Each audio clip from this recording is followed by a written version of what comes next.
Kind of see, it's a little bit messy over there. Now they called in a team of archaeologists to come in and excavate, see what was going on. It's a big old historic building, that is protocol.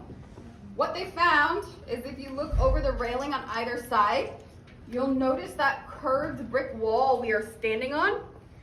They found that half-moon battery that they built to defend the city after they moved down here to the south within just 4 years alone. That's how much money was flowing through here at that time. Now the first floor that you came in on earlier, that was an open-air arcade. So there were no interior walls, windows, doors up there like you see now. Just those big open arches, lots of people flowing through. Hustle, bustle, wheeling and dealing, all of the trade was happening.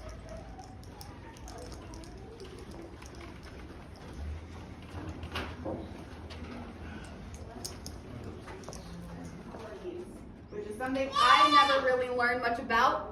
I, of course, have heard of Boston's Tea Party. As we know, they boycotted their tea, threw it off the ships into the harbor. But North Carolina, they also had one. They simply boycotted their tea. Maryland set theirs on fire, which is very extreme, very destructive. So I'm not sure how we don't hear about that one just a little bit more often. But Charlestown, like I said, we had our own in 1773, like the other colonies. We, the Sons of Liberty, made the decision right upstairs in our Great Hall to boycott the tea. They had gotten word of ships coming to the harbor carrying 257 chests of it. When all of that came in, they decided to just let it sit out there. Sat out on those ships for 3 weeks until customs officials brought it down here to store. They were hoping if it was already inside the exchange, the colonists would eventually buy it. That was not the case. Tea sat there untouched for another 3 years until our Declaration of Independence was read right off our front steps to the masses. The Patriots took over this building with everything inside. Constitution.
Next question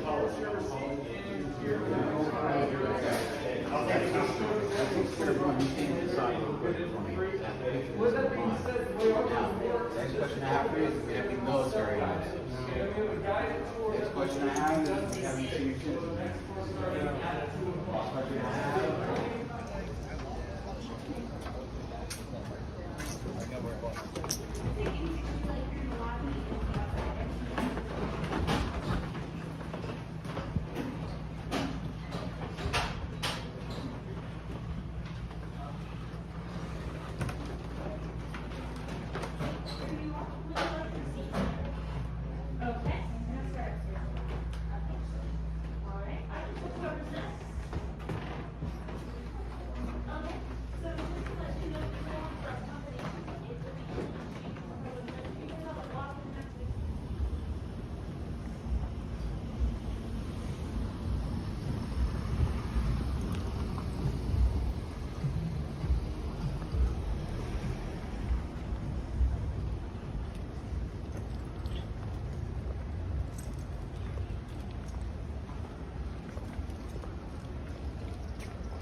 What I know is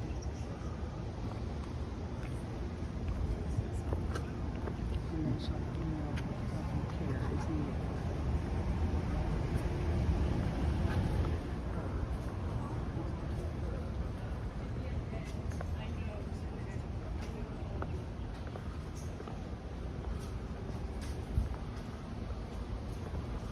Does this seem like a horrible idea?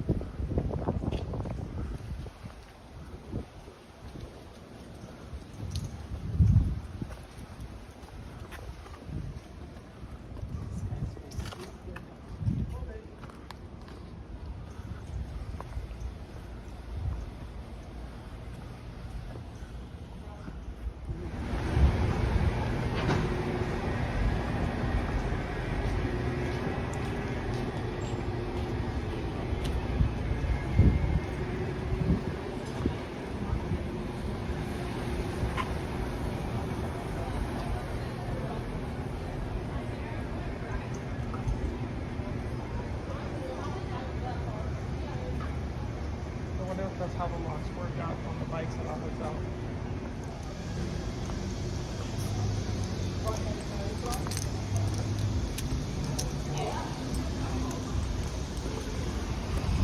We're back, guys.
more 3 tour days than 6 tour days.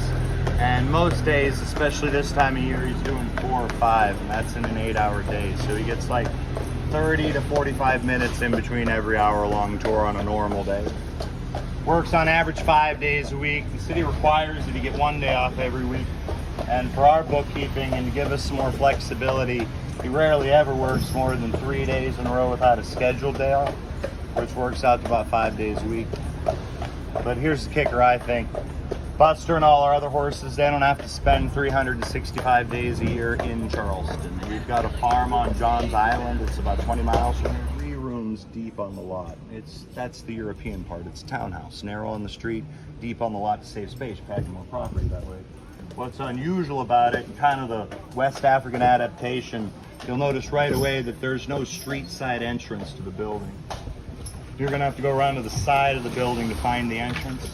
You could almost say, architecturally speaking, they built a bunch of sideways homes, at least sideways to the street. All that off-street door opens to the staircase, and that's the key design.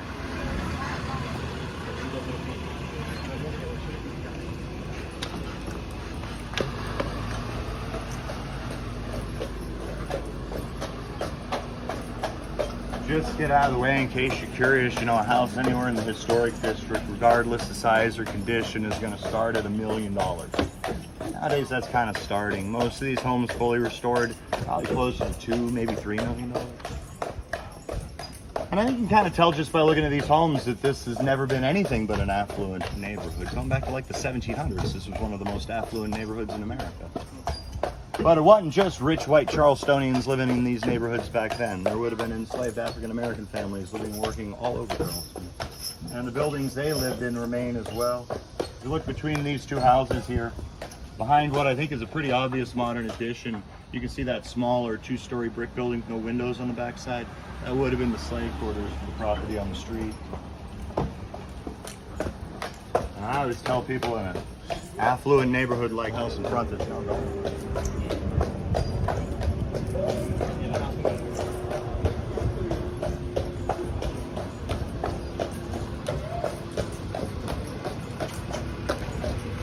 By the early 1800s, in a city whose population was about 50,000 people, close to 30,000 of them were slaves, making it the most densely concentrated population of slaves anywhere in America.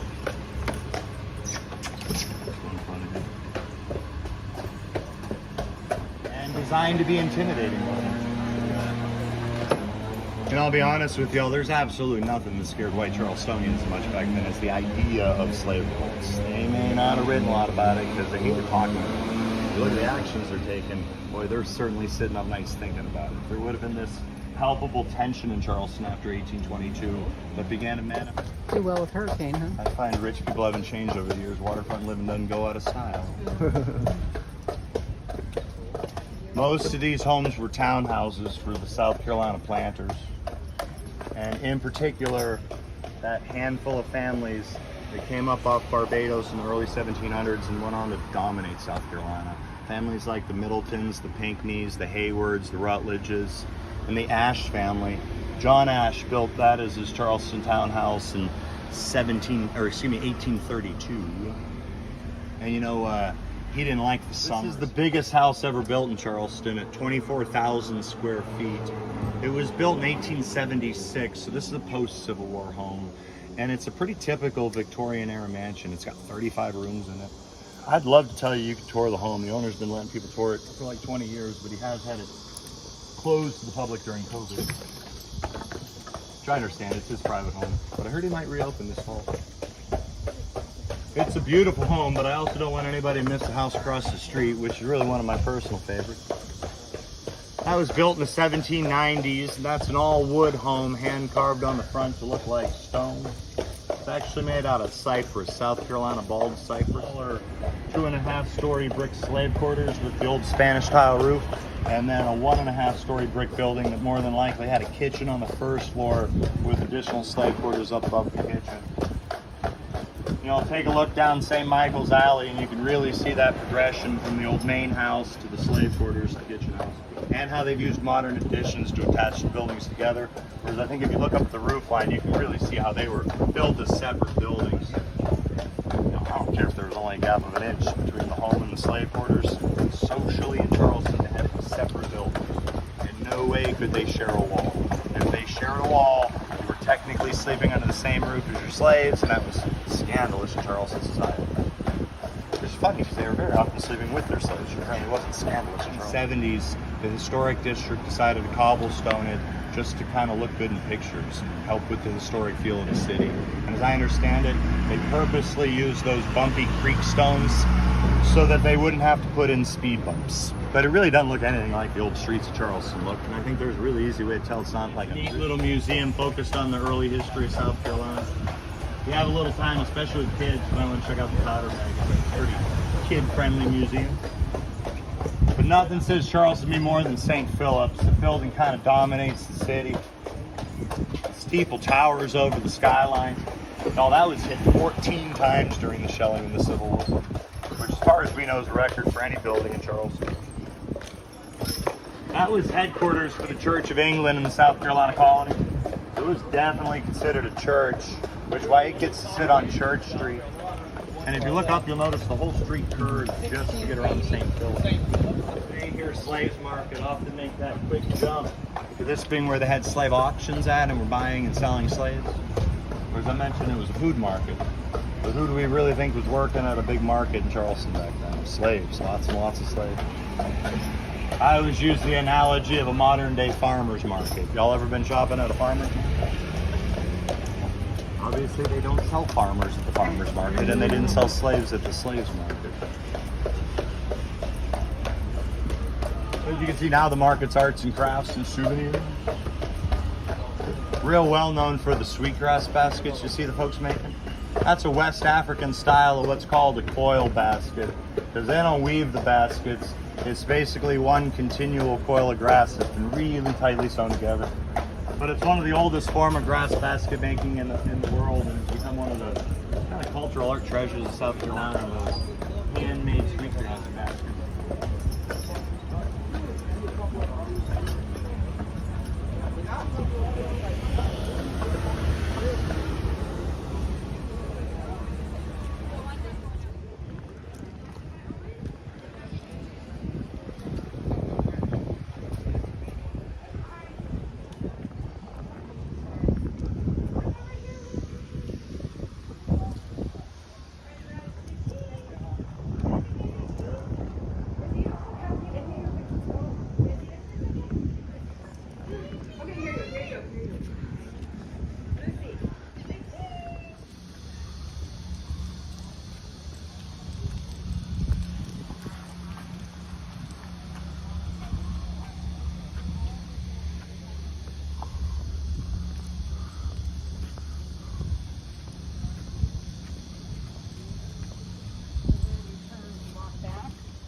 Maybe just turn around a corner and walk back.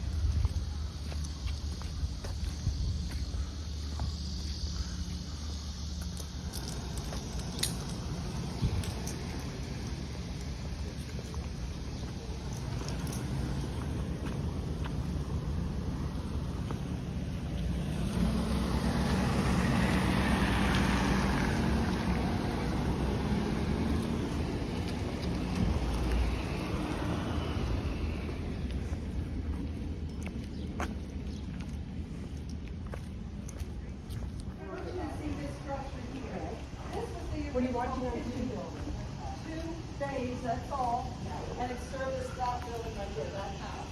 So between the kitchen and the house, that would have been an open space.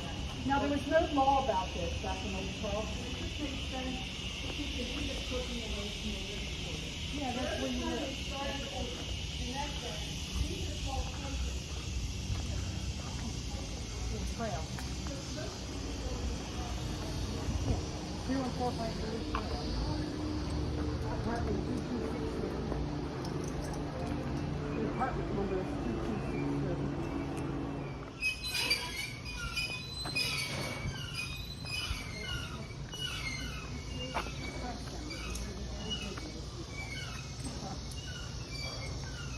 Well, Diane uses Diane will be there. She takes you to the takes you all around town, so you're gonna be, yeah, yeah, she is, so. She will,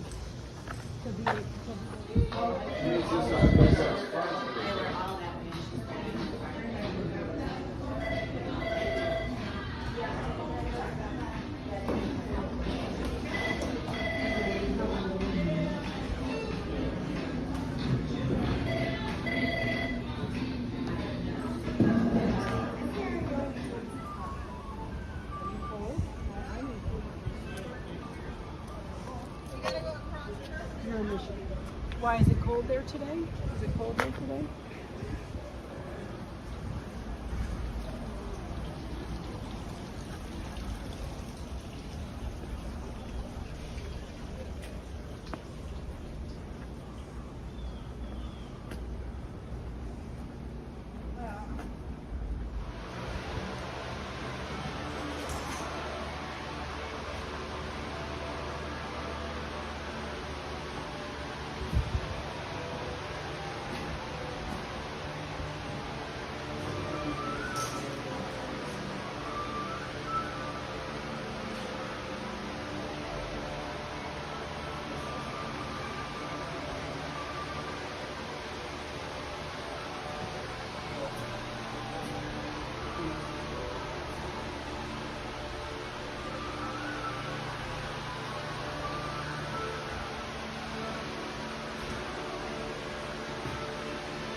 across.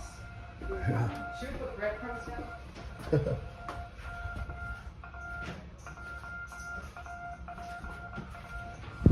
How do they know if everybody's off the ship before they close it down? Yeah. One guy said they had ghost tours out here, but That'd be kind of cool. yeah.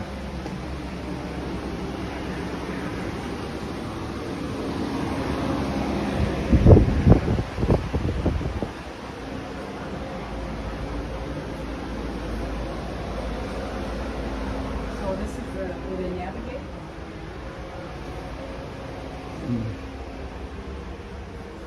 Part of it, I'm not sure.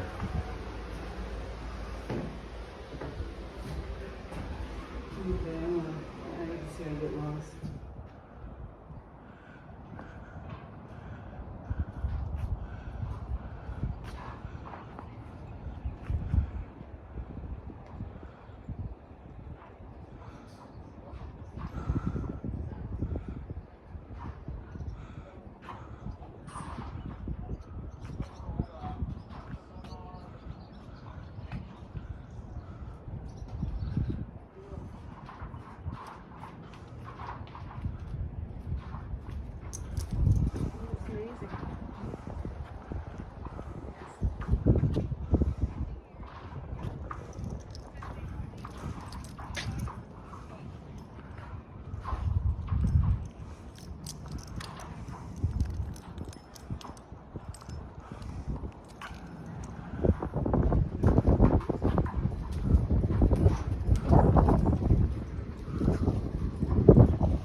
I need to get a picture of you and him.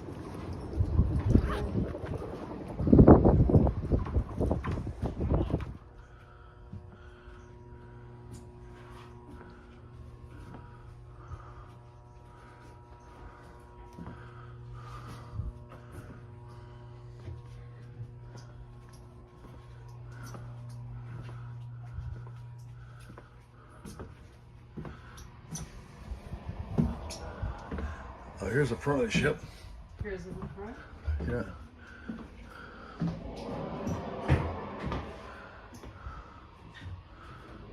This is where the captain's desk right here.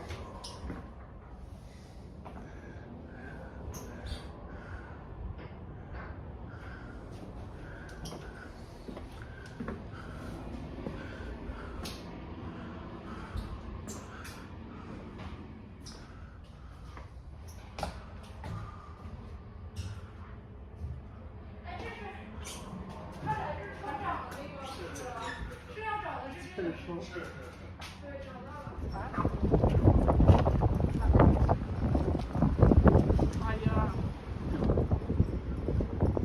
Take a picture.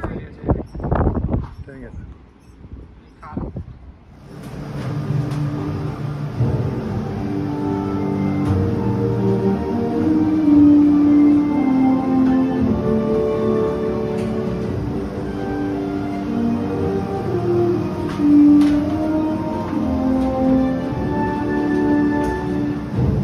This is like a gun. Just that on right now.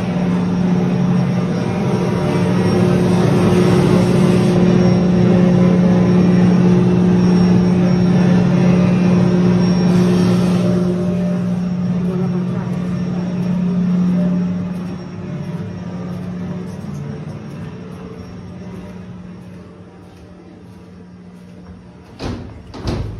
That's a little creepy.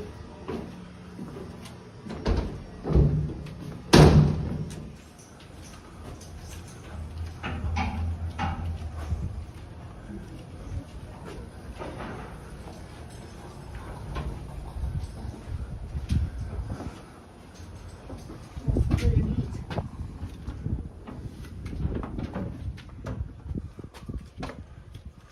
That's where that other entrance comes up.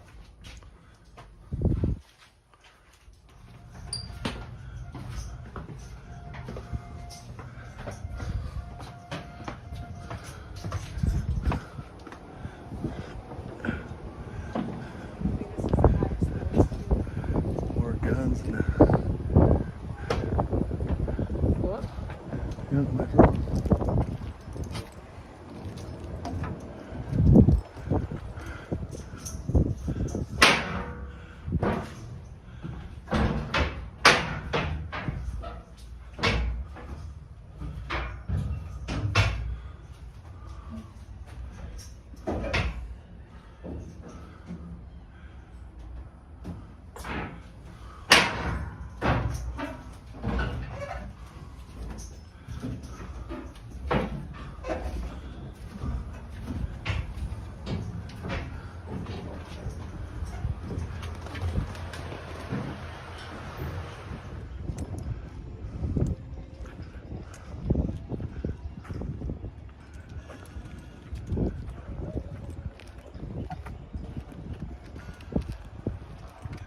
How you doing, baby?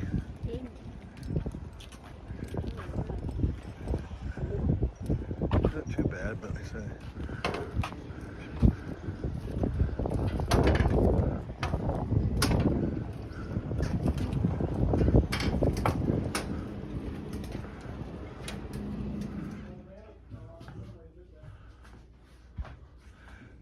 Those are big torpedoes, aren't they?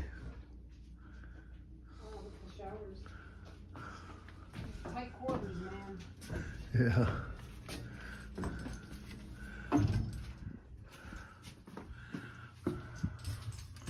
This is tight.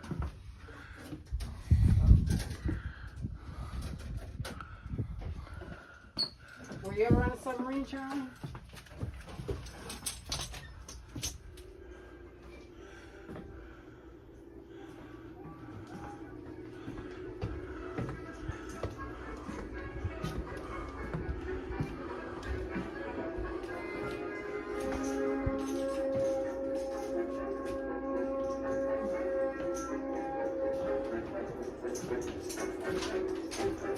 Lockers.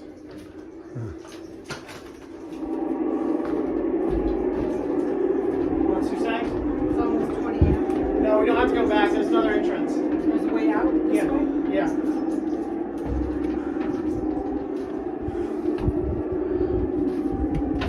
Because I was curious. I was thinking ahead.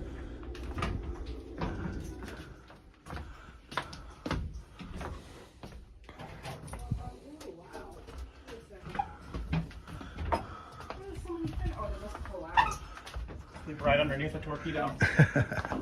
Oh, what fun.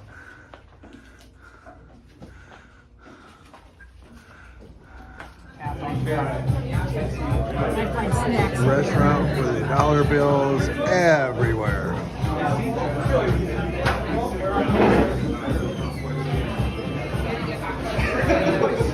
Well, that's kind of cool. We ducked into this one because we saw this one on YouTube. So. And there's You guys girls, saw right? this on YouTube and you never.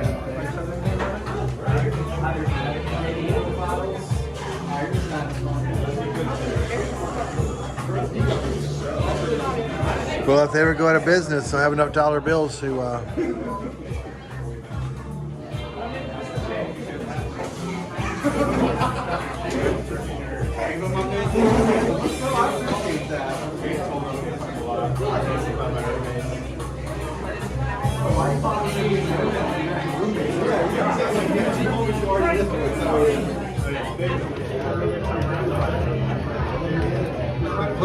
Put our dollar up.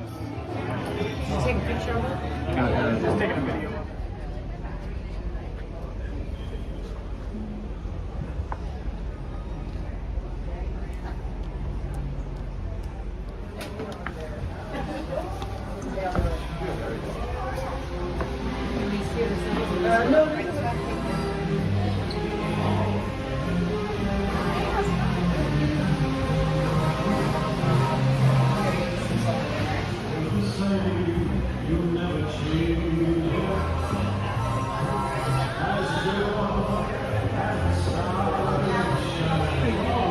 Yeah.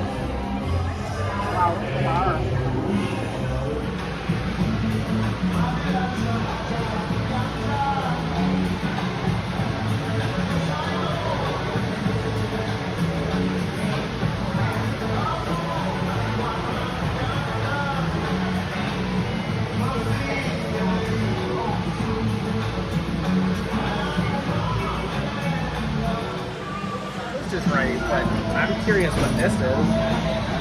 That's really? No, that's straight cinnamon sugar. What is it? This is cinnamon sugar. Oh, okay. The meal at this church. It looks pretty, tastes good. Okay. Going through the market.